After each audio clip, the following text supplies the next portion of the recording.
नमस्कार, आप देख रहे हैं आरजे रमझाझर और मैं हूं पुखराज सिंह।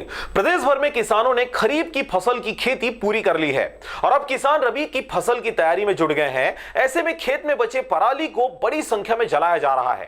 इससे एक नई समस्या आन पड़ी है। देखिए एक रिपोर्ट। किसान बड़ी संख्या में जला रहे हैं पराली। पशुओं के लिए चारे की संकट। प्रदेश भर में किसानों ने खरीफ की फसल की खेती पूरी कर ली है और अब किसान रबी की फसल की तैयारी में जुट गए हैं।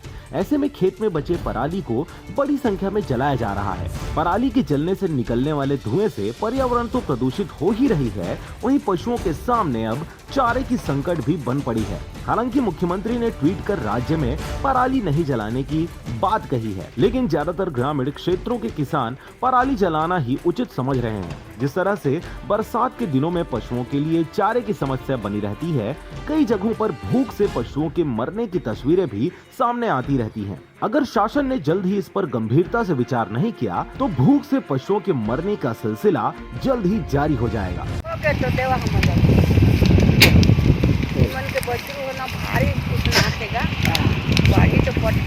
अभी सभी को पटवारी लोग को इंस्ट्रक्शन दिया गया है कि इस टाइप का पराली जहाँ भी जलाया जाता है उनको ना किया जाए, मुनादी करा जाए प्रोग्राम के माध्यम से कि इससे प्रदूषण होता है और पॉल्यूशन फैलता है, ताकि ये सब पराली जलाने से रोका जाए। बिलासपुर से रविंद्र टंडन की रिपोर्ट, आरजे रमझाझर।